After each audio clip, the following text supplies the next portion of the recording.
पूजा के स्वर।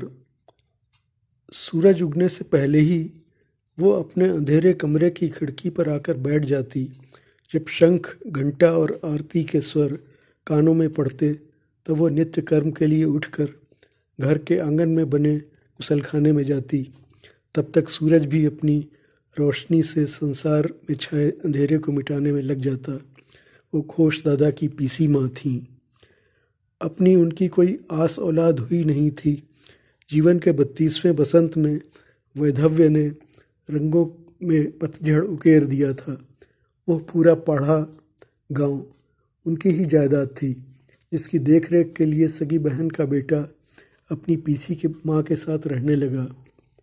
तब तक सब कुछ ठीक ठाक ही रहा, जब तक घोष दादा विवाह बंधन में नहीं बंधे थे। जब पहली बार बाप बनने का वक्त आया तब 5वें महीने में पत्नी का गर्भपात हो गया। पत्नी के दुख दर्द बांटने उसकी माँ ने घर में कदम क्या रखा कि इतने बड़े पाड़े की मालकिन बस एक कमरे की होकर रह गई। इतनी पीड़ा तो उन्हें विधवा बनकर भी न हुई थी। उस वक्त उन्हें उनके अपनों ने संभाल लिया था। अब की बार अपनों की ही बातें सुन उन्हें लगा जैसे गर्म शीशा सा घोल दिया हो किसी ने उनके कानों में। घोष दादा और बहू से उसकी माँ कह रही थी, किछु भालो होबे ना बाड़ीते। एक तो बांझ रही पूरा जीवन, ऊपर से विधवा भी, और तुम सब सुबह सुबह उसका मुंह देख लेते हो। घोष दादा ने अपनी सास को आश्वासन देते हुए कहा, ठीक है, पिसी माँ से कह दूंगा, सकाल बेला में वो सामने नहीं पड़ेंगी। घोष दादा ईश्वर चंद्र विद्यासागर के बहुत बड़े भक्त थे, फिर भी अपनी बात कह ही आए थे अपनी पीसी माँ से।